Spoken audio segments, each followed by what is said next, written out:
So yeah, just to revise what we discussed last time, we defined what is tax. Tax min እንደሆነ አይተናል. We have two types of taxes, direct and indirect tax መኖሩን አይተናል. Direct tax personal or corporate income ላይ collect እንደሚሆን አይተናል. Indirect tax ደግሞ any price of goods and services እንደሆነ አይተናል. ዛሬ ደግሞ ያንን ሰመራይዝ ካረኩኝ በኋላ ወደ አንዳንድ አዳዲስ ህጎች ነው የምንሄደው የታክስን ኦብጀክቲቮች አይተናል ባለፈው ፋይናንስ ገቨርንመንት ፋይናንስ ኤክስፔንዲቸሮችን ፋይናንስ ለማድረግ የሚጠቀምበት ሜካኒዝም መሆኑን አይተናል የተለያዩ የታክስ አይነቶችን አይተናል ኢንካም ታክስ ኤክሳይዝ ታክስ ፔሮል ታክስ ፕሮፐርቲ ታክስ እና የዚህ ኮርስ ዋናው ዓላማ ደግሞ ኢንካም ታክስ ላይ ነው ኢንካም ታክስ ስንል ኢንዲቪጁዋል ሳላሪ ላይ ያለ ኢንካም አለ corporate income ወይም ደግሞ የካምፓኒዎች ፕሮፊት ላይ ካልኩሌት የሚደረግ ታክስ አለ ስለ unemployment tax አይተናል ስለ foreign tax አይተናል ስለ VAT አይተናል sales tax አይተናል ሌላው ደግሞ ስለ taxable income ምን እንደሆነ ተመልክተናል taxable income ስንል gross income minus all deductions minus tax benefit and exemption ላይ ያሉትን ጠቅላላ deductions ተቀንሰው የሚመጣው ነው taxable income የሚባለው tax calculate እናደርግ በgross income ሳይሆን በtaxable income ላይ calculate እንደምናደርግ ተመልክተናል ስለ standard deduction እና itemized deduction አይተናል ዋናው tax refund calculate ሲደረግ ሁሌ we have to start from gross income minus adjustments AGI የሚባለውን adjusted gross income የሚባለውን ይሰጠናል ይሄ adjusted gross income ደግሞ 1040 ያክል ላይ line 17 አሁን በ2020 1040 አዲሱ ፎርም line 17 AGI ነው በአሜሪካን ህግ እንግዲህ ሞርጌጅ ብድር ስትጠይቅ ወይም መኪና መግዛት ስትፈልግ አንዳንድ ክሬዲት ካርዶችን አፕላይ ማድረግ ስትፈልግ 1040 ይጠይቁሃል 1040 ላይ ያለው AGI ስንት ነው ብለው ይጠይቁሃል AGI ስንል እንግዲህ ከግሮስ ኢንካማችን ላይ አድጀስትመንቶች ተቀንሰው የምናገኘው ነገር ነው AGI is very important ሁሌ የሆነ መስሪያ ቤት ስትሄድ ወይም ለኢሚግሬሽን ፐርፐስ ሰው ስፖንሰርሺፕ ስታረግ ለተለያየ ፐርፐስ ኢንካም ስትጠየቅ የምትናገረው ግሮስ ኢንካምን ሳይሆን adjusted gross income ነው AGI ስለዚህ you need to be familiar with that ከዛ AGI ካልኩሌት ተደረገ በኋላ ስታንዳርድ ዲዳክሽን እና itemized deduction በደንብ ሰፋ ባለ መልኩ አይተናቸዋል እነሱም you cannot take both አንዱን ነው መውሰድ የምትችለው ወይ ስታንዳርድ ዲዳክሽን ወይም itemized deduction የምትመርጠው ከዛ እሱ ከAGI ላይ ሲቀነስ taxable income ይሰጣል taxable income ካገኘ በኋላ tax rate apply የሚደረገው taxable income ላይ ነው ማለት ነው ከዛ ታክስ ካልኩሌት የተደረገው ፌደራል ኢንካም ታክስን ታገኛለህ ማለት ነው ከዛ ዊዝሆልዲንግ ደግሞ አለ በአመቱ በአጠቃላይ W2 ላይ ሪፖርት የተደረገው ከደሞዝ ተቆርጦ ተጠራቅሞ ሪፖርት ይደረጋል ዊዝሆልዲንግ የሚባለው እሱ ነው ከፔቼክ እየተቆረጠ W2 ላይ በአመቱ መጨረሻ ቶታል አማውንት ሪፖርት ይደረጋል እሱን ዊዝሆልዲንግ ከታክስ ጋር ይወዳደርና ሪፈንድ ወይም ዲው መሆኑን ይታወቀው በዛ ነው ማለት ነው ዊዝሆልድ የከፈልከው በአመቱ ሙሉ የከፈልከው ከታክሱ ከፍ ካለ ተመላሽ ታገኛለህ ወይም ታክስ ሪፈንድ ታገኛለህ ማለት ነው ዊዝሆልዲንግ ትንሽ ከሆነ you will still owe some money ማለት ነው ተጨማሪ ታክስ at the end of the year file tax ታረግ ታክሱን ፋይል ስታረግ ተጨማሪ ትከፍላለህ ማለት ነው that's called tax due on top of this ደግሞ tax credits አሉ እነ child tax credit እነ American opportunity credit እነዚህ refundable credit ያላቸው tax credits direct addition ስለሆኑ ታክሱ ላይ ይጨመርልሃል ሪፈንዱ ላይ ይጨመርልሃል ማለት ነው ታክስ ዲው ደግሞ ከሆነ liability ይቀንሱልሃል ማለት ነው እንግዲህ ይሄንን ነው በአጠቃላይ ኦቨርኦል ፎርሙላውን ያየነው this is the key አሁን ደግሜ ይሄንን የምናገርበት ምክንያት ታክሱ ካልኩሌት ይደረግ በዚህ ፎርሙላ መሰረት ነው ሌሎች ዲቴይሎች ይመጣሉ ኦፍ ኮርስ በየአመቱ የሚቀየሩ ህጎች አሉ ግን ኦቨርኦል ስታየው ፎርሙላው at high level ይሄ ነው እያንዳንዱን ግሮስ ኢንካም ምንድነው አድጀስትመንት ምንድነው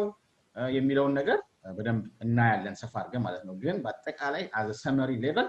ይሄ ነው ማለት ነው ከዚህ ውጪ አይወጣም ኢንዲቪጁዋል ታክሴሽን ከዚህ ውጪ አይመጣም እያንዳንዱ ግሮስ ኢንካም ራሱን የቻለ ትልቅ ኮንሴፕት ነው ታክስ ውስጥ አድጀስትመንት ራሱን የቻለ ክሬዲቶች እና እነዚህ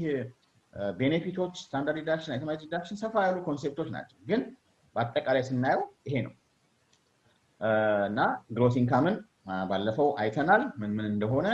ግሮስ ኢንካም በአጠቃላይ ስንል ሰመራይዝ ለማድረግ ኦል ኢንካም from whatever sources derived ነው ማንኛውም አሜሪካን ውስጥ የሚሰራ ሰው ታክስ መክፈል አለበት ታክስ የሚከፍለው በምንድነው እሱ በኢንካም ላይ ነው ኢንካም ስንል አንድ ሰው የሰራ earned ያደረገውን ኢንካም ሪፖርት ለአይአርኤስ ማድረግ አለበት ማለት ነው ሌላው አጀስትመንቶች ናቸው አጀስትመንቶች መቀነስ አለባቸው ከግሮስ ኢንካሙ ላይ ኤጂአይ ለማግኘት እንግዲህ all expenses that reduce your total gross income ናቸው አጀስትመንት የሚባሉት አጀስትመንቶችን አይነት አይተናል ባለፈው qualified educational expense 250 አለው self employment tax አለ self employed health insurance አለ penalty for early withdrawal አለ alimony paid no more tax adjustment for 2020 tax year contribution to traditional IRA አሁን በዚህ አመት ደግሞ አዲሱ ምንድነው charities up to 300 አሁን እንደውም በኋላ የምናየው በአመቱ መጨረሻ ምን ማድረግ ነው ያለብን አንድ ሰው ታክስ ሪፈንዱ ከፍ እንዲልለት ወይም ደግሞ ጥሩ ታክስ ስትራቴጂ የሚባለው ምንድነው እሱ at the end of the year you have to make sure to do some stuff I will tell you that አንዱ ከዛው charities ነው 300 ብር ድሮ itemized deduction ነበር አሁን ግን እስከ 300 ብር ድረስ እነዚህ above the line የሚባሉ አሉ አጀስትመንቶች ማለት ናቸው 300 ብር ድረስ charity ከሰጠህ ከኢንካም ላይ ይቀነስልሃልና ታክስ ሪፈንድን ከፍ ያደርግልሃል ማለት ነው ስለዚህ it's always good to give charities or donations before the year end ማለት ነው ሌላው ስለ ስታንዳርድ ዲዳክሽን አይተናል ስታንዳርድ ዲዳክሽን ምን እንደሆነ government የሚሰጥህ just free money taxpayer will be entitled to exclude that from their taxable income ማለት ነው itemized deduction የሚለይበት ስታንዳርዱ ሴት የሆነ ነው አሁን ዛን ቁጥሩን እንደምታየው these numbers change every year based on the cost of living adjustment ማለት ነው የዚህ አመት አሁን ሲንግል 12400 ነው 12400 እንደ ስታንዳርድ ዲዳክሽን ሆኖ ሲቀነስ ኢንካምን ዝቅ ያደርግላል ማለት ነው ታክሳብል ኢንካም ዝቅ ስለሚል ሪፈንድ ከፍ ይላል ማለት ነው ሜሪድ ፋይል ጆይንትሊ ደግሞ ሲሆን ደብል ይሆናል እነዚህ ነምበሮች እንግዲህ ባለፈው ሰባት ታርጋ አይተናል ይሄን ሪቫይዝ ለማድረግ ያህል ነው ስታንዳርድ ዲዳክሽኖች አማውንታቸው ይቀየራል ሌላው ታክስ ዲዳክተብል ናቸው itemized deduction ከስታንዳርድ ዲዳክሽን የሚለይበት ምክንያት ወጪዎችን በአጠቃላይ ደምረህ ከስታንዳርድ ዲዳክሽኑ በላይ ከሆነ itemized ማድረግ ነው የሚመረጠው ማለት ነው itemized ስታረግ more refund ታገኛለህ ማለት ነው ግን እነዚህ ሁሉ ወጪዎች ደምረህ ከስታንዳርድ ዲዳክሽን ያነሰ ከሆነ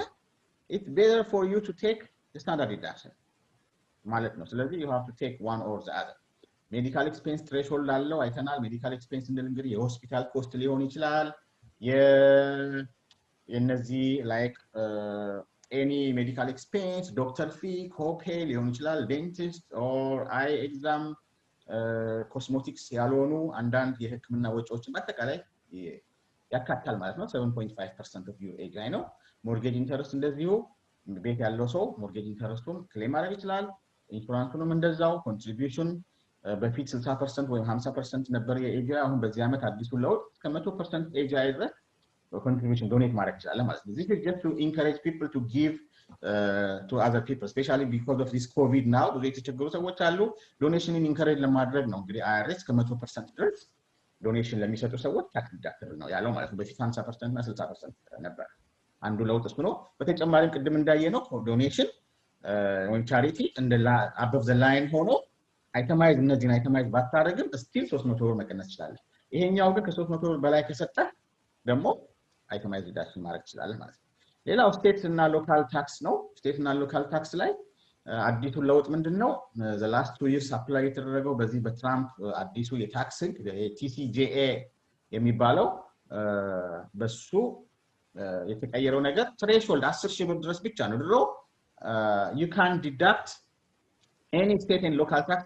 as much as you can አሁን ግን ከ10000 በላይ መቀነስ አትችልም ማለት ነው በተለይ እነዚህ ትልቅ ስቴት ታክስ ያላቸው ስቴቶች እንደ ኒውዮርክ ካሊፎርኒያ የመሳሰሉ ብዙ ስቴት ታክስ የምትከፍልባቸው ኤሪያዎች ላይ ይሄ ትንሽ ይጎዳቸዋል ማለት ነው ምክንያቱም አንድ ቤት ሲኖርስ 1 ሚሊዮን ወይ 2 ሚሊዮን ኮስት ካለው ስፔሻሊ ሎካል ታክስ ፕሮፐርቲ ታክስ ብዙ ሊሆን ይችላል አሁን ሊሚቴሽን አለው ማለት ነው ሌላው እነዚህ ስቴት ኢንካም ታክስ ላይ ብዙ የሚከፍሉ ስቴቶች አሁን ከ10000 በላይ መሄድ አይችሉም ማለት ነው እሱ ትንሽ ጉዳት ነው ማለት ነው ለሃይ ስቴት ታክስ ላላቸው ስቴቶች ሌላው ኤዱኬሽናል ኤክስፔንስ ቲዩሽን ፊ አለ ካዡዋሊቲ ሎስ አለ ጋምብሊንግ ሎስስ አለ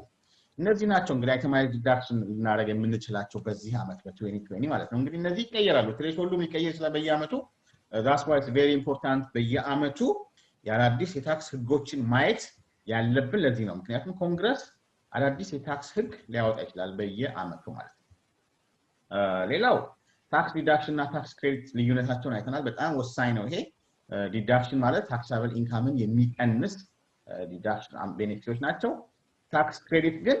on top of your refund የሚጨመሩ ናቸው ወይም ደግሞ liability ከሆነ ደግሞ እዳህን የሚቀንሱ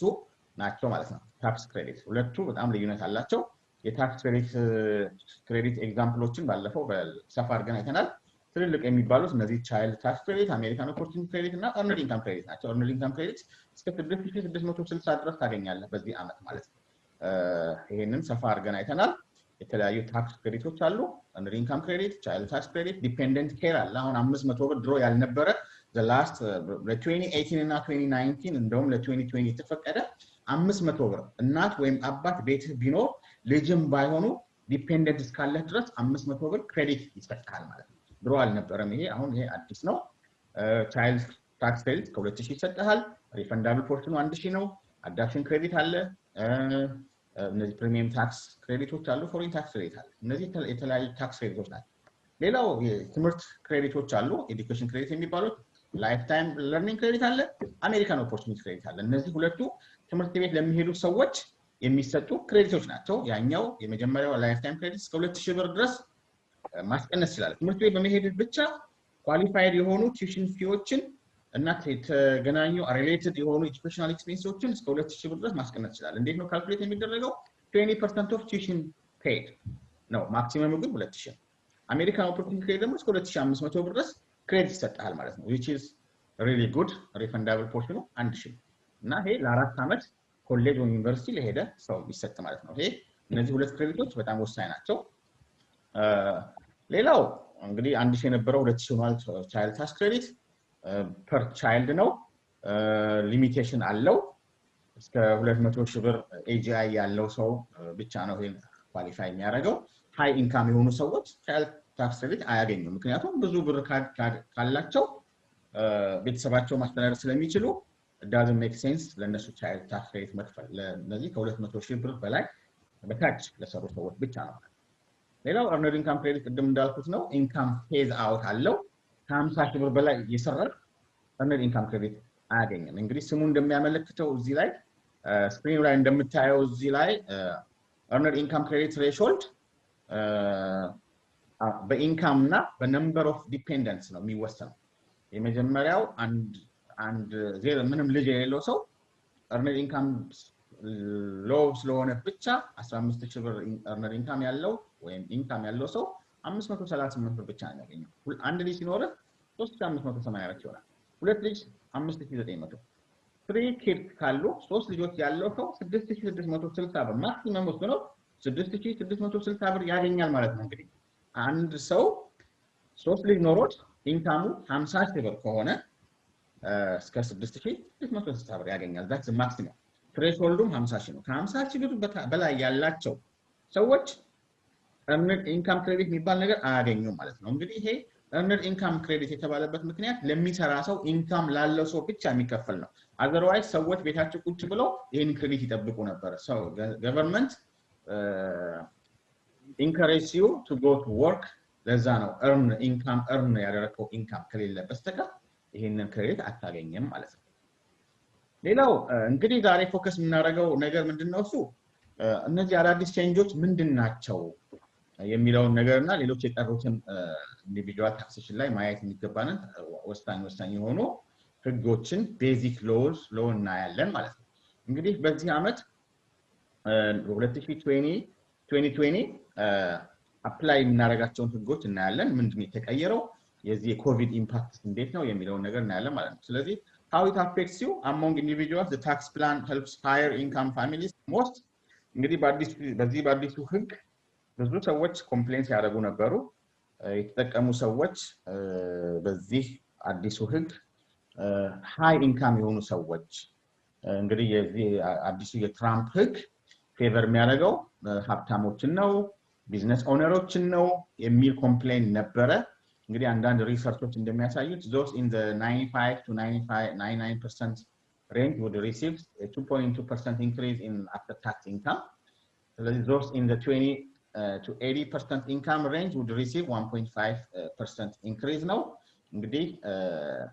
እነዚህ ሚድል ክላስ እና ሎው ኢንካም ያላቸው ሰዎች ብዙ በታክስ በአዲሱ ህግ አልተጠቀሙም የሚል ኮምፕሌን ያለው እንግዲህ ኮንግረስ ያንን ለማስተካከልም ከጊዜ ወደ ጊዜ ጥረት ያደረገ ነው ያለው ማለት ነው አሁን ደግሞ አዲስ ፕሬዝዳንት መጥቷል እንግዲህ ወደፊት ምን አይነት ታክስ እንደሚኖርና እንዴት አፌክት እንደሚያደርገን አብረን ምናየው ይሆናል ማለት ነው ስለዚህ የ2020 ስናይ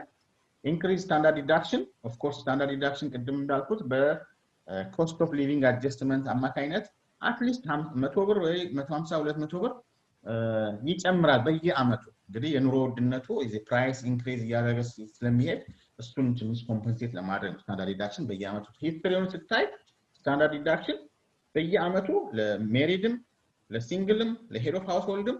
በየአመቱ እየጨመረ ነው የሚመጣው ትሬንዱን ስታየው እንደዛ እንግዲህ በዚህ ምክንያት ስታንዳርድ ዲዳክሽን the last 2 years doubled ነው almost double 12000 የነበረ 12000 ሆነ 12000 ምናምን የነበረው ደግሞ 24000 ሆነ አሁን በዚህ አመት ስፔሲፊካሊ 24800 ለሜሪድ ካፕልስ ሲሆን 12400 ለሲንግል ነው እንግዲህ አንዱ ለውጥ ነው ሌላው early distribution of penalty waived ሆኗል ምንድነው early distribution ማለት retirement account ሲኖር ወይንም ደግሞ IRA any pension account if you have those accounts እና early withdraw ካደረክ ብዙ ጊዜ እነዚህ retirement አካውንቶች ጡረታ ስትወጣ እድሜ 59 በላይ ሲሆን ነው ማውጣት የምትችለው አንዳንድ ሰዎች ግን ኮንትሪቢዩት ያደረጉትን ቀድሞ መውሰድ ይፈልጋሉ ቀድሞ መውሰድ በሚፈልጉበት ሰዓት 10% early withdrawal penalty አለ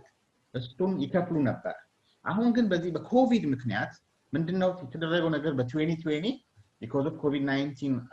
የኢኮኖሚ ክራይሲስም ስላለ ፐርሰናል ፋይናንሳችን በጣም እየተጎዳ ስለሆነ መንግስት በዚህም ሊደጉመን ስለሚፈልግ ይሄ early withdrawal penalty ቀርቷል ይሄ ትልቅ ለውጥ ነውና what I encourage people especially for this year because we still have some few weeks now before 2020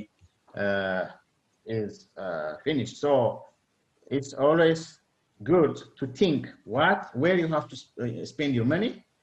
የት ላይ ገንዘብ ማዋል እንዳለብን ተወሰንን በኋላ ያጠራቀምነውን 15000 ሚሊዮን 20000 ሚሊዮን 30000 ብር የሆነ ነገር ላይ ወስደን ኢንቨስት ብናረጋው early withdrawal ስለሌለ ያንን ኦፖርቹኒቲ መጠቀም ይቻላል ማለት ነው እንግዲህ አንዱ ለውጥ early distribution of penalty is waived ሌላው required minimum distribution waived ሆኗል እንግዲህ እነዚህ ነገሮች ከኮቪድ ጋር ተያይዘው የመጡ ነገሮች ናቸው ማለት ነው mortgage forgiveness is not income በዚህ በኮቪድ ምክንያት አሁን በዚህ አመት አንድ የተፈጠረ ነገር ምንድነው ሞርጌጅ መክፈል ያልቻሉ ሰዎች ምክንያቱም ሬንት ያከራዩ ከሆነ ቤታቸውን ለምሳሌ ሬንት መክፈል ያልቻሉ ሰዎች አሉ በዛ ምክንያት ሪሌትድ ነው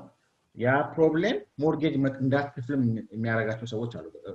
በተለይ እነዚህ ሪል ስቴት ውስጥ ኢንቮልቭ ያደረጉ ሰዎች ሞርጌጅ ብዙ ለ3 ወር ለ4 ወር ዲፈርድ የተደረገባቸው ሰዎች አሉ እሱ ብቻ ሳይሆን ፎርጊቭ የተደረገላቸው አንዳንድ ሰዎች አሉ ኤክሰፕሽናሊ የታየ ማለት በዛ ምክንያት ሞርጌጅ ፎርጊቭነስ አንድ ካንስል ቢደረግልህ ወይም ደግሞ ያ የምትከፍለው ሎን ተርም ሞዲፋይድ ሆኖ የምትከፍለው ዝቅ ቢልልህ ኦፍ ኮርስ ኢንካም አግኝተሃል ማለት ነው አይደል ለምሳሌ 2000 ብር ሞርጌጅ እየከፈልክ ከሆነ 1500 ብር ከተደረገልህ ያቺ 500 ብር የዛች መንት ኢንካም ነች ምክንያቱም ሞር ትከፍል ነበር አሁን እየከፈልክ አይደለም ወይም ደግሞ ፓርት ኦፍ ዩር ሞርጌጅ ሎን ካንስል ቢደረግ ድሮ ያቺ ካንሰሌሽን ዴት ባላለች እሷ ላይ ኢንካም ትከፍላለች አሁን ግን ያ ሞርጌጅ ፎርጊቭነስ እንደ ኢንካም ሆኖ ታክስ አትከፍልበትም ማለት ነው ስለዚህ አንዱ ለውጥ is not part of income ተደርጓል ስለዚህ ታክስ አትከፍልም ማለት ነው አንዱ ለውጥ እሱ ነው ሌላው ቅድም እንደገለጽኩት 300 ብር ድረስ itemized deduction ሳታደርግ ዶኔሽን የሰጠኸው above the line አድርገህ ዲዳክት ማድረግ ይችላል ማለት ነው ይሄ እንግዲህ ትልቅ ለውጥ ድሮ itemized donation ከሰጠው ወይም ቻሪቲ ከሰጠህ እንደ itemized deduction ስለሚቆጠር የግድ itemized deduction ማድረግ አለብህ ወይም ደግሞ itemized deduction ለማድረግ ሌላ በቂ የሆነ ወጪ ከሌለ ለዶኔሽን ብቻ ብለህ ስለማታደርግ አይቀነስልህም ነበር አሁን ግን አይተማይዝ ባታደርግም 300 ብር ይቀነስልሃል አንዱ ለውጥ እሱ ሌላው no limitation or to charities 100% of your income is allowed 50% ነበር አሁን 100% of your income is allowed 30,000 income ያለው ሰው እስከ 30,000 ድረስ ዶኔሽን መስጠት ይችላል ማለት as long as you want to give moving from 7 to 3 tax brackets እንግዲህ the last 2 years 2018 እና 19 ላይ ሬቶቹ ተቀይረዋል ማለት ነው ስለዚህ 12% አለን 22% አለን 24% አለን 25% አለን 35% አለን ድሮ ማክሲመሙ 39.5% ነበር አሁን ግን ማክሲመሙ 35% ነው ማለት ነው ስለዚህ እነዚህ ታክስ ብራኬቶች ለውጣል ኢንክሪዝ ኦፍ ቻይልድ ታክስ ክሬዲት 1000 ብር የነበረው 2000 ብር ሆኗል ሌላው ደግሞ አዲሽናል 500 ብር ክሬዲት ተሰጥቷል ማለት ነው ዲፔንደንት ላላቸው ሰዎች ልጅም ባይሆን ማለት ነው እንግዲህ እነዚህ ነገሮች ናቸው በጣም ብዙ ታክስ ሪፈንዳችንን ከፍ ሊያደርጉ የሚችሉ እና ጥሩ የሆነ የታክስ ስትራቴጂ የምንላቸው ማለት ነው እነዚህ እያንዳንዱ ነገሮች በደንብ ከተጠቀምን ኦፖርቹኒቲን ወስደን ታክስ ሪፈንዳችን ከፍ ሊል ይችላል ማለት ነው ብዙ ሰዎች ይረሳሉ የትኛውን ክሌም ማድረግ እንዳለባቸው አያውቁም ለዚህ ነው they have to consult with their tax professional ማለት ነው በየአመቱ ስለሚቀየሩ እነዚህ ትሬሾልዶችን ስለሚቀያየሩ እንግዲህ ታክስ ፔየሩ ሪሲቱን እያስቀመጠ ያወጣቸውን ወጪ በትክክል እየመዘገበ ታክስ ለሚሰራለት ሰው እሱን በደንብ አድርጎ ማሳየት አለበት እና he can get good tax refund ወይም ደግሞ liabilityን መቀነስ ይችላል ማለት ነው ሌላው ምንድነው እሱ ስለ charitable contribution ተመልክተናል እንግዲህ the recent tax reform framework modified most of the itemized deduction ቅድም እንደገለጽኩት ስቴት እና ሎካል ታክስ 10,000 ብር ሊሚቴሽን ሆኗል እሱ በጣም ሂውጅ የሆነ ለውጥ ነው በአይተማይዝድ ዲዳክሽን በኩል ሌላው የዚህ የቢዝነስ ነው ስለ ቢዝነስ ታክስ እናወራ በደንብ ሰፋ አድርገን እናየዋለን just to give you guys እንትኑን ምን ያህል ነው ኢምፓክቱ እንዴት ነው ሬቱ ስንት ነው የሚለው ነገር ድሮ እስከ 35-40% ነበር ቢዝነስ ፕሮፊት ላይ ታክስ የሚከፈለው አሁን ወደ 20% ዝቅ ብሏል the last 2 years በዚህ በቲሲጄኤ አክት ምክንያት 20% ነው ለ2020 እሱ ይቀጥላል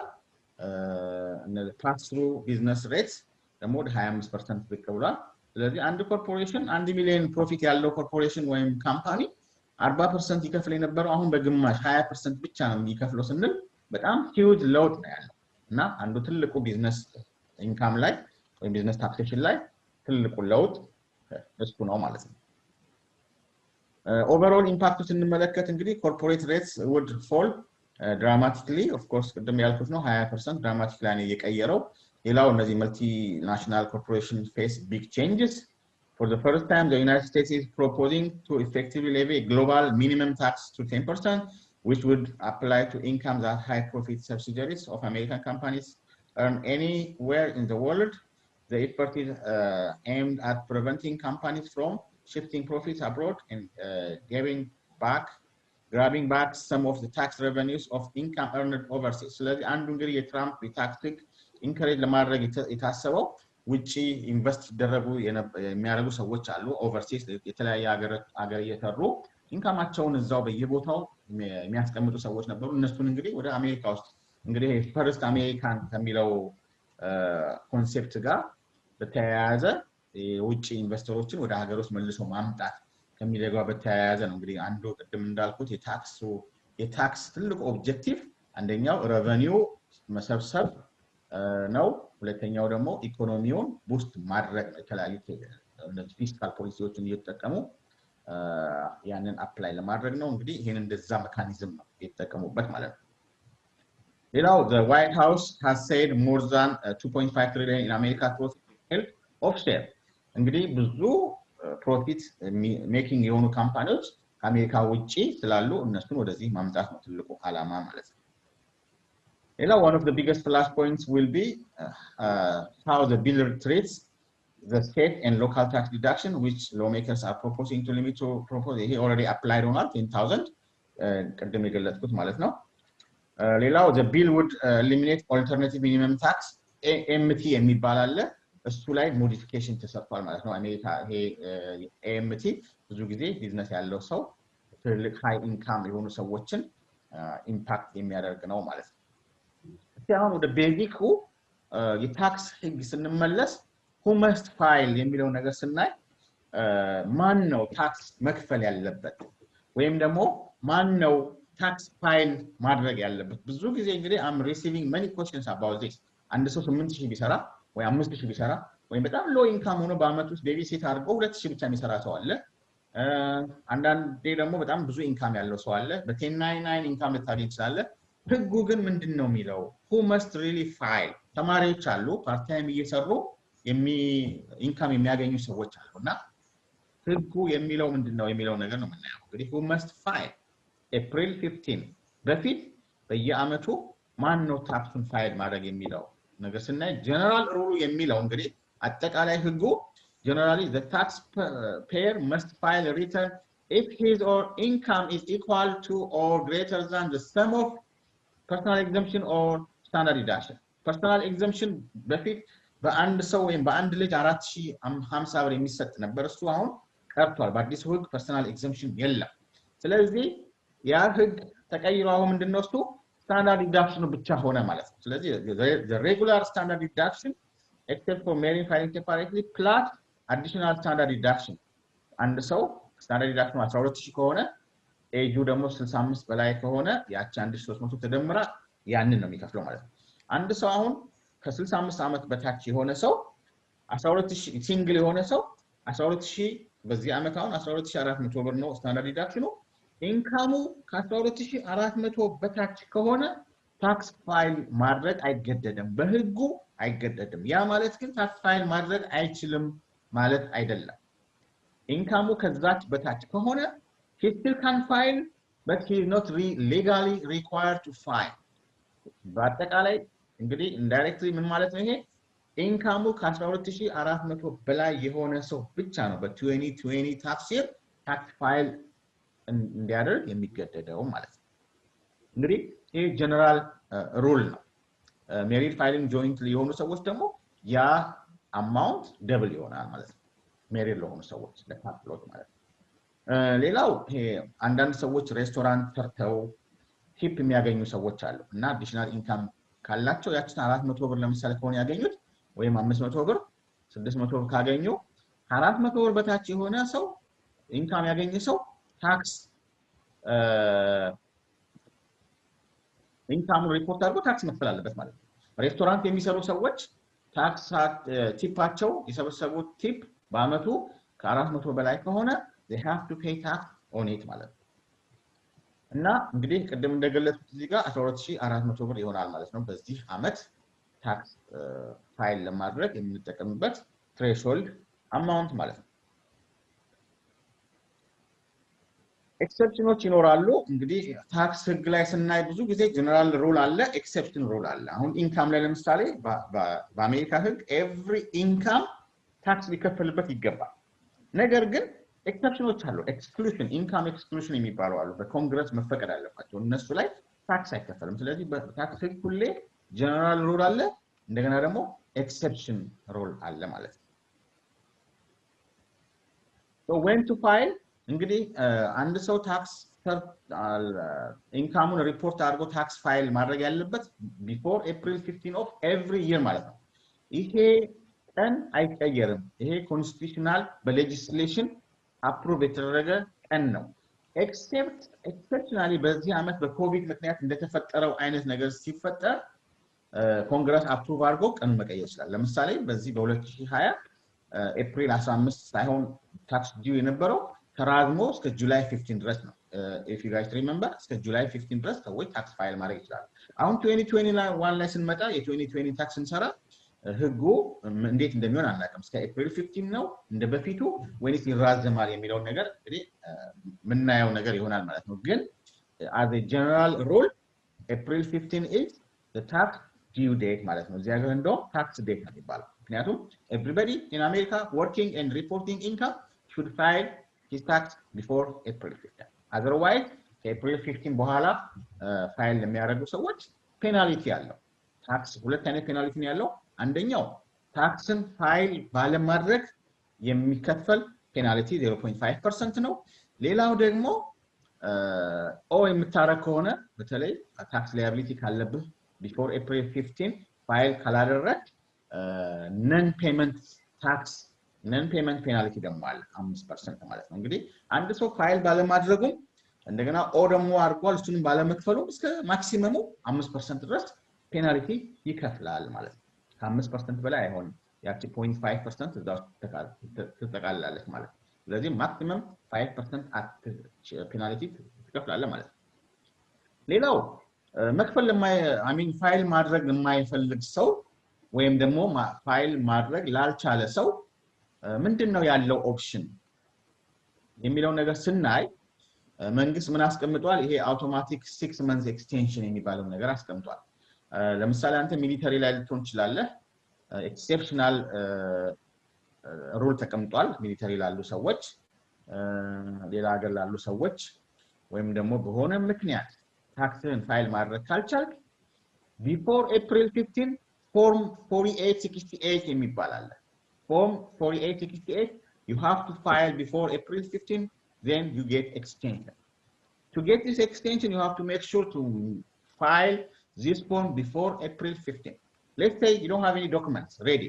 let's say you didn't get your W2 or let's say you didn't get your 1099 then you realize that oh I cannot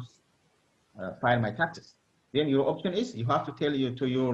tax professional I cannot file then let me file form 4868 then he will do that for you then there is no penalty let's store for the next 6 months from April 15 no mijamrom counting from April 15 for the next 6 months you cannot you have option not to file then you have to make sure to file within that 6 months ሌላው እንግዲህ taxpayer who are out of the country ነው እንግዲህ አንዱ ሪዝን እሱ ነው ህመም ሪዝን ሊሆን ይችላል ዶክመንት ስለሌለ ሪዝንን ሰጥተህ you can get extension ማለት ነው ምንድነው ዶክመንት what documents do we need to file our taxes የሚለውን ነገር ስናይ what documents do we need I'm sorry let me just what documents do we need number 1 is W2 if you are employed if you are working for a company they issue you W2 which shows all the total compensation the total income throughout the year every company is required to issue W2 to its employees otherwise employees don't know how much they get of course they are getting paycheck stub every 2 weeks but that doesn't show all the total summary income so W2 will show you all the summary of the income at the end of the year so before January 31st of the next year you have to get your W2 so W2 will show all the income that's what one requirement to file your tax let's say you are not working for a company but you are independent contractor for a company employee and independent contractor are two different things if you are employee you get W2 if you are independent contractor for a company you don't get any W2 but you get 1099 because you are a contractor so sometimes people do both you are employee for a company and you are also independent contractor for another company so you get W2 and you get 1099 so you have to bring that to your tax professional to file your taxes ሌላው 1099R የሚባል አለ that 1099R is for income that shows the retirement income ለምሳሌ you are getting some money you get from your pension or from your retirement account you withdraw money that money should be reported on your 1099R form which shows all your retirement income supporting documentation for major expenses let's say you have some expenses medical expense or co-payments let's say you purchase a medicine you have to keep your receipt if you don't have receipt paper receipt make sure always to show your tax statement if you pay that on using your credit card that's why I always tell people if you are paying something that's tax deductible don't pay by cash make sure to use your debit card or credit card because at the end of the year if you don't have any receipt you should be able to show your bank statement so that will be considered as evidence you see if you pay cash And if you don't have any receipt or you lost your receipt, you don't have any evidence to show that. So always pay using check, credit card, or debit card. ሌላው ሞርጌጅ የሚከፍሉ ሰዎች 1098 የሚባል ፎርም ሞርጌጅ ካምፓኒው ይልክላቸዋል። If you are paying interest on your mortgage, then at the end of the year, the company will send you all the 1098 form, which shows all the payment of principal and interest at the end of the year. That interest portion will be tax deducted. So that's why it's very important to keep that document. ሌላው ትምህርት ቤት የሄደ ሰው 1098T የሚባል ፎርም አለ። ኮሌጁ ወይም ዩኒቨርሲቲው at the end of the year they are required to issue 1098T form to students because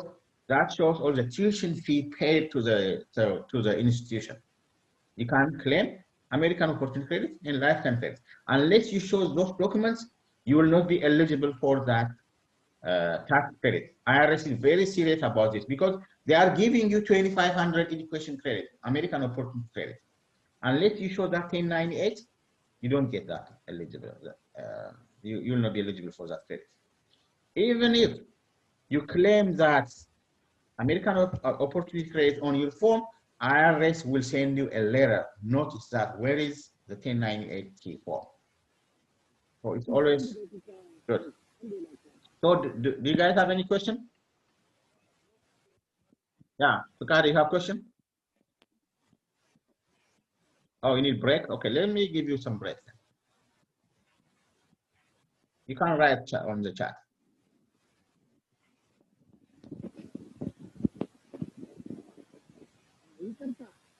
Yeah. Oh, okay, that's fine. I thought you want to break. All right, so እንግዲህ እነዚህ ናቸው supporting documentation for major expense made. You have to bring all receipts ማለት ነው። ሌላው social security is very important because your tax will be filed based on your social security. If that's business or company, there is a tax ID number. For individuals, there is social security number and tax ID number for companies. It's like social security for individuals. Date of birth for yourself and for dependents, and if you are married, for your spouse. Date of birth is very important. IRS will be using your social security, your full name, and your date of birth to identify that people are the right people are filing that tax. ሌላው 1095A የሚባል የኦባማ ኬር ኢንሹራንስ ላላቸው ሰዎች ማርኬት ፕሌስ የሚልከው አለ። ይሄ ምንድነው የሚያሳየው? እንደውም በፊት ኢንሹራንስ ለሌለው ሰው መጨረሻ ላይ ታክስ ፋይል ለሚያደርግ at the end of the year ታክስ ፋይል ስታደርግ ኢንሹራንስ ከሌለ ፔናልቲ ትከፍል ነበር እስከ 625 ድረስ። አሁን ግን ያ ፔናልቲ ዌይቭ ሆኗል። there is no penalty, especially for last year and this year, no penalty. But you still need to report the 1095A form. You have to include that form when you file your taxes. The reason being, government wants to know how much subsidy you got throughout the year. እነዚህ health credit አሉ፣ premium tax credit፣ የhealth premium tax credit በዛ ነው የሚታወቀው ማለት ነው። at the end of the year ብዙ ሰዎች የሚረሱት ታክሳቸውን ፋይል ያደርጋሉ፣ ነገር ግን ከማርኬት ፕሌስ የተላከላቸውን 1095A ፎርም ታክስ ውስጥ አያስገቡም። እንደዛ ይሄ በሚሆንበት ጊዜ IRS ታክሱን ሪቪው ሲያደርግ 1095A ካልገባ they already know that you had insurance, but your tax didn't show 1095A. In that case, they will send you a letter. ለዚህ ነው ብዙ ሰዎች ታክስ ያሰሩ ሰዎች refund ካላገኙ one of the reasons that you didn't get your refund on time is because of the 1095A was not included in your tax. That's why I always tell my clients that you always need to make sure to include 1095A. Where is your 1095A? The first question should be, do you have insurance? If they said yes, is that because of Obamacare? Is that from your marketplace or is that from Obamacare? If they said yes, you need to bring the 1095A. Otherwise, IRS will not give you the refund. That's very key point. The same rule applies for 2020 tax. So when people file their taxes, tax professional has to ask them, where is your 1095A if you have insurance? If you don't have insurance, there is no issue. Then ID is very important. For the last 2 years, ID system እንዲገባ requirement ተቀምጧል። በፊት ID ብቻ አይተህ verify ነው የምታደርገው to make sure he is the right person, to make sure the dependents that he is claiming are the right kids. Now, not only that, you have to enter at least the taxpayer and the spouse tax ID into the system. You have to verify first, and if everything is okay, then you have to enter that information. The date of birth, the the ID number, the issue date, and the expiry date. You have to enter that. So these are all the requirements, the key documents that you need to file your taxes. Based on the complexity of your taxes, of course, there are some other additional documents that needs to be required, but at least you need to have these documents. Okay? Any questions? Okay, you're good. All right. So let me just go ahead. So what are the tax prepared responsibilities? So of course, you need to interview the customer. That's how you get all the required information for that tax filing. Throughout the interview process, you will learn the financial position of that customer. So you have to ask them every single information, because at the end of the day, tax file ከተደረገ በኋላ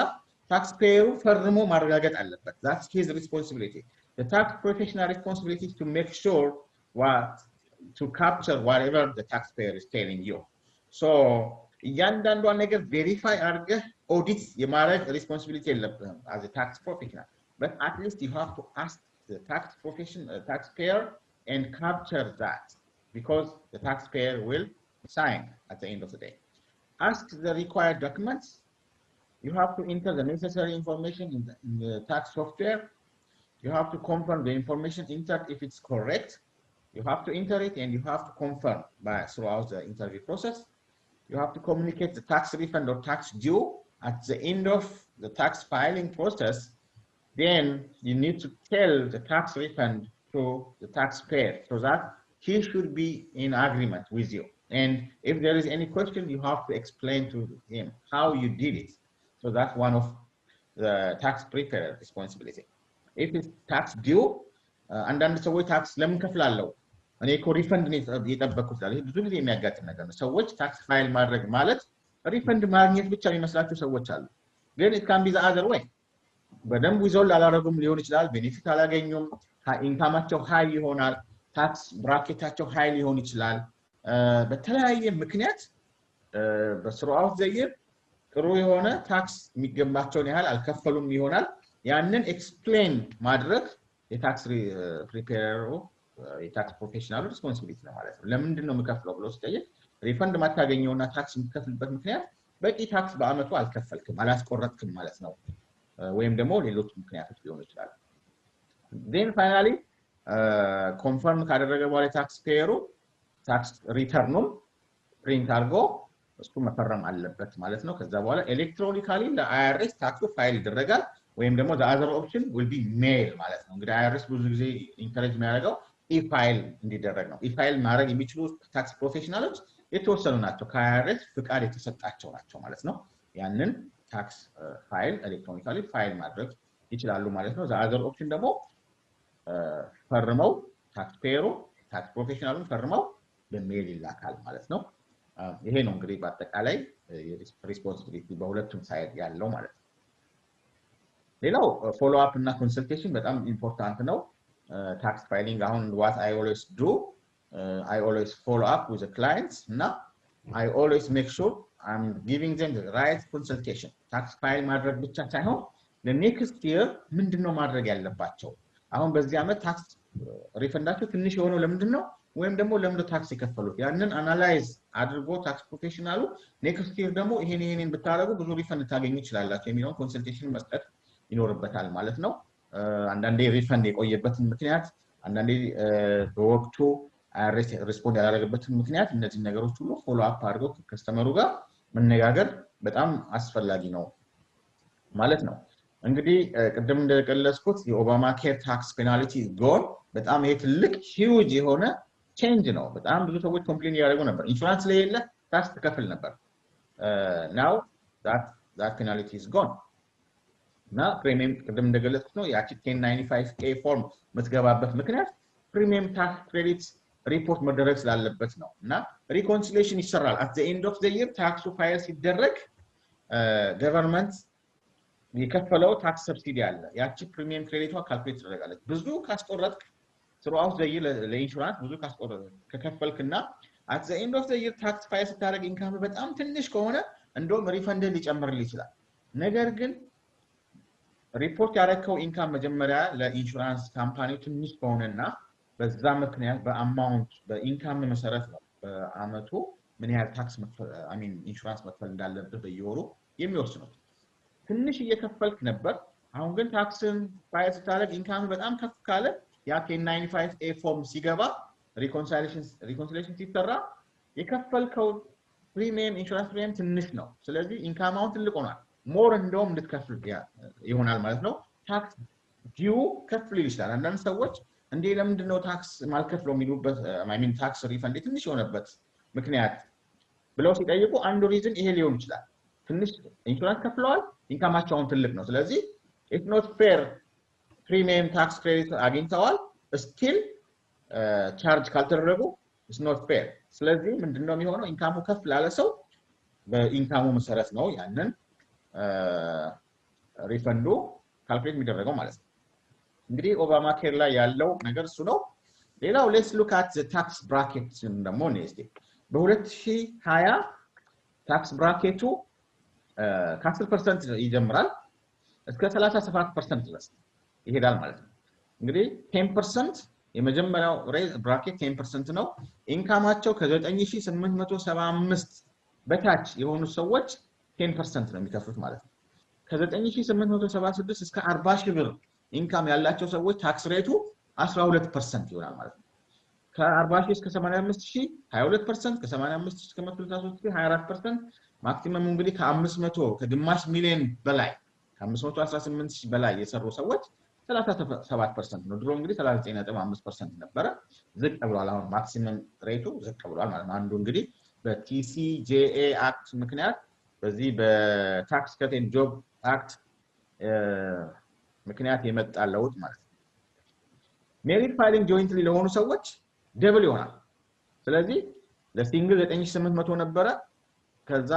ለካፕሎች ደግሞ እስከ 19000 ድረስ ለሰሩ ሰዎች 10% ብቻ ነው ማለት ነው ለዚህ ነው እንግዲህ when you are married filing jointly couple ስትሆን when you are married tax benefit አለው የሚባለው ታክስ ሬቱ ዝቅ ስለሚልልህ ማለት ነው በፊት ሲንግል ስትሆን 40000 ብር ስትሰራ 12% ነበር አሁን ሲንግል እስከ 40000 ብር 12% ነው አሁን ግን 12 እስከ 80000 ሰርተህ ስቲል 12% ነው የምትከፍለው ማለት ነው ስለዚህ ይሄ ነው ሄድ ኦፍ ሃውስሆልድ ለሆነ ሰው ደግሞ በሁለቱም መሃል ላይ ነው ያለው እንግዲህ አሁን እንደምታየው ከ0 እስከ 14000 ለሰራ ሰው 10% ነው ማለት ነው እንግዲህ ይሄ ነው ታክስ ሬቱ በዚህ መልኩ ነው አፕላይ የሚደረገው ማለት ነው 100,000 ብር የሰራ ሰው ለምሳሌ 100,000 ብር የሰራ ሰው 24% ታክስ ብራኬት ውስጥ ነው የሚገባው ምክንያቱም ከ85 እስከ 160 ውስጥ ነው 100,000 ያለው ብዙ ሰዎች የሚመስላቸው በ100,000 ላይ 24% ዳይሬክትሊ ካልኩሌት የሚደረግ አፕላይ የሚደረግ ነው ይመስላቸው ግን ሬንጅ አለው የመጀመሪያው 9000 10% ነው ከዛ ከ9000 እስከ 40000 12% ነው ከ22000 እስከ 85000 22% ነው ከዛ ከ85000 እስከ 100000 ያቺ 15000 ላይ ብቻ ነው 24% የሚከፍለው ማለት ነው እንጂ ያቺ 24% አይደለም አፕላይ የምትደረገው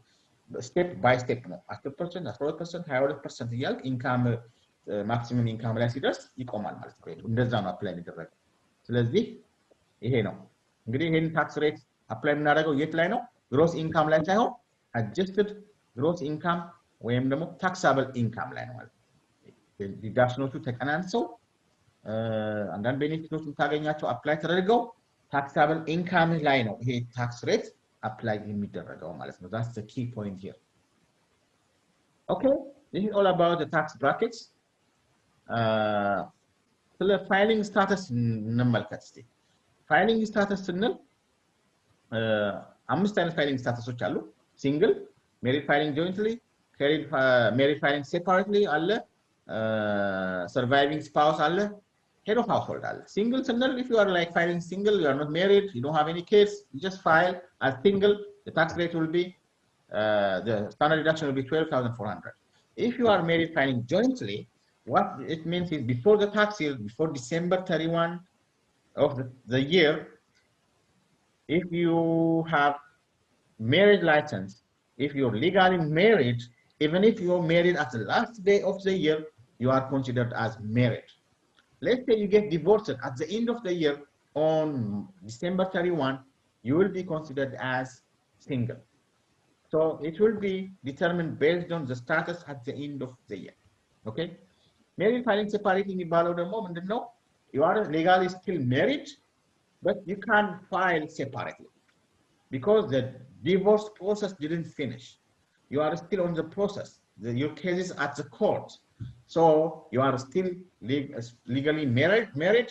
but she is living somewhere else you are living here and she is living some other state you are living in another state so she can't file herself you can't file yourself but the status will be for you married filing separately for her married filing separately that's the difference okay ሌላው surviving spouse the status is only available for taxpayer who have dependent child living with them for the entire year ባል ወይ ሚስት ብትሞት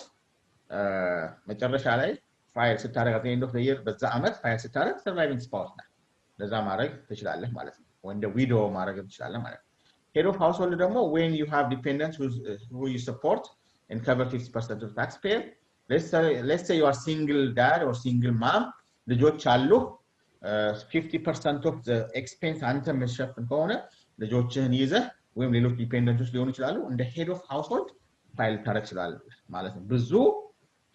ክራይቴሪያዎች ለዛ አሉ ማለት ነው እንግዲህ widow ከሆንክ whole year ካንተ ጋር መኖር አለባቸው head of household ከሆነ ግን at least ልጆችህ ካንተ ጋር 6 ወር ከዛ በላይ መሆን አለባቸው ማለት ነው መኖር አለባቸው head of household ፋይል ለማድረግ ማለት ነው እንግዲህ there is detail እዚህ ላይ single ክራይቴሪያዎች እያንዳንዳቸው ክራይቴሪያዎች አሉ just to mention some of them qualified widow ለምሳሌ for 2 years after spouse death እንደ widow ማድረግ ይችላል ባል ወይ ሚስት ከሞተች በኋላ for the next 2 years you can file as widow otherwise you have to be married jointly ማድረግ አትችልም ያለ አማራጭ ባል ወይ ሚስት ስትሞት ለሁለት አመት widow ትሆናለህ ከዛ በኋላ ሶስተኛው አመት ላይ ግን you will be back to single ማለት ነው unless you get married with another person ይሄ ነው እንግዲህ አንዱ key የሆነ ህግ ሌላው ፋይሊንግ ስታተስ ላይ year end test የሚባል አለ ቅድም እንዳልኩት መጨረሻው አመት ላይ ያለው ስታተስ ነው የሚታየው ማለት ነው then let's see the next one dependency exemption dependent የሆኑ ሰዎች እነማን ናቸው የሚለው ነገር ስናይ qualified child ስንል ምንድነው የሚያሟላው ክራይቴሪያ ማሟላት ያለበት ምንድነው አንድ ዲፔንደንት ኳሊፋይድ ነው ብለን ታክስ ውስጥ ክሌም ልናደርግ የምንችለው ዲፔንደንት አንዱ ልጅ ነው ልጅ ተብሎ ኳሊፋይድ የሚሆነው በታክስ አይን በታክስ እይታ አንደኛው close relative ነው ልጅ close relative ነው of course then age limitation አለ 19 አመት ወይም 24 አመት ትምህርት ቤት የሚሄድ ከሆነ 24 አመት ትምህርት ቤት የማይሄድ ከሆነ ልጁ ከ19 አመት በታች ከሆነ ነው እንደ qualified child ልናስገባው የምንችለው ማለት ነው 19 አመት በታች ለቻይልድ ታክስ ሬት ከሆነ ካልኩሌት ምንና ያየን ያለ ነው 17 አመት ነው 17 አመት በታች እንደውም በዚህ አመት 18 አመት ሆነ 18 አመት በታች ከሆነ ብቻ ነው ቻይልድ ታክስ ሬት የሚያገኘው ግን እንደ ኳሊፋይድ ቻይልድ ሆኖ ታክስ ውስጥ ሊገባ የሚችለው ከ19 አመት በታች ከሆነ ነው if he is going to school full time 24 years ይሆናል ማለት ሌላው ሬዚደንሲ ሪኳየርመንት ነው ቅድም እንደገለጽኩት ልጁ ከታክስ ፔየሩ ጋር አትሊስት ለስድስት ወር በአመቱ አትሊስት ለስድስት ወር መኖር አለበት ለኳሊፋይድ ቻይልድ ተብሎ ኮንሲደር እንዲደረግ ሌላው ኤሊሚኔት ግሮስ ኢንካም ቴስት ግሮስ ኢንካም ቴስት አያስፈልግም እዚህ ጋር ኳሊፋይድ ቻይልድ ታክስ ሬት ስቲል ለዛ ኳሊፋይ ያደርጋል ማለት ሰፖርት ቴስት ምንድነው እሱ 50% አትሊስት 50% ሰፖርት ማድረግ አለበት ማለት ነው እንደዚህ ኳሊፋይ ለማድረግ አንድ ልጅ ታክስ ሊገባ ሌላው ኳሊፋይንግ ሪሌቲቭ የሚባል ነው ሰፖርት 50% of the test under a specific amount gross income test አለ ኢንካሙ ምን ያህል ነው የሚለው ነገር ይታያል prerequisites depend filing a joint tax return test አሜሪካ ውስጥ መኖር አለበት ወይም ካናዳ and ሜክሲኮ ሬዚደንት መሆን አለበት otherwise ሌላ ቦታ የሚኖር ሰው ኳሊፋይ ያደርጋል ማለት ነው ለዚህ relative test ይገባል taxpayer lies with individual for whole year tests ናቸው እነዚህ ናቸው እንግዲህ dependency ለምንጠቀማቸው ክራይቴሪያዎች ማለት ነው እንግዲህ qualified child ስንል እንደዚህ ሰፋ ያለ እነማን ነው qualified child የሚባለው እነማን ነው ማንን ያካትታል ልጅ አለ step daughter አለ step daughter brother አለ sister brother አለ sister አለ step brother አለ step sister አለ እነዚህ ነገሮች ናቸው እንግዲህ close relative ውስጥ የሚገቡት ክራይቴሪያዎች ማለት ነው foster child አለ እንግዲህ ወንድምና እህት እንደ close relative ነው የሚታዩት ማለት ነው ሌላው age limitation ቅድም እንደገለጽኩት ነው age limitation በጣም ወሳኝ ነው dependent ስንል እንግዲህ residency requirement አለ support እናደርግበት እንትን አለ ማለት ነው ሌላው what are considered as income ቅድም እንደገለጽኩት ሳላሪ እና ዌጅ አለ cash received ሊሆን ይችላል ያለን ፕሮፐርቲ ሊሆን ይችላል ሰርቪስ ሊሆን ይችላል ፕሮፐርቲ እና ሰርቪስ ከሆነ በፌር ማርኬት ቫልዩ ነው ሜጀር የሚደረገው ማለት ነው ለምሳሌ if you are getting some service it will be considered as income otherwise you would pay expense let's say property ከሆነ receive ያደረገው instead of salary ለምሳሌ ሼር ቢሰጥህ ለምሳሌ አንድ ኤምፕሎይ ሆነ ሳላሪ አልተሰጠህም ሼር ኦፍ the share ቢሰጥህ that considered as income በፌር ማርኬት ቫልዩ ነው እሱ ሜጀር የሚደረገው ማለት ነው cancellation of debt exceptionally የተፈቀዱ ካልሆኑ በስተቀር debt cancel ሲደረግልህ ብድር እንዳከፍል cancel ሲደረግልህ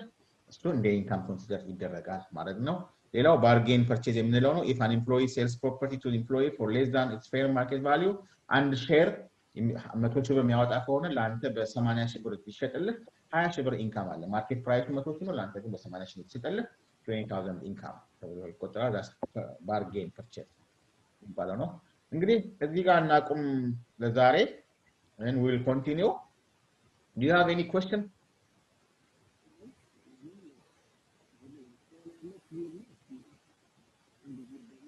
any question አይሰማኝም huh?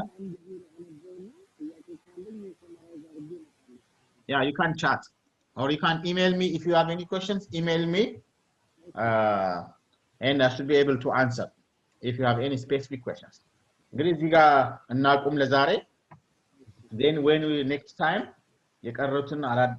exceptional የሚባሉ ህጎችን እናያለን then the business taxation እንቀጥላለን ማለት ነው this is what I have for today thank you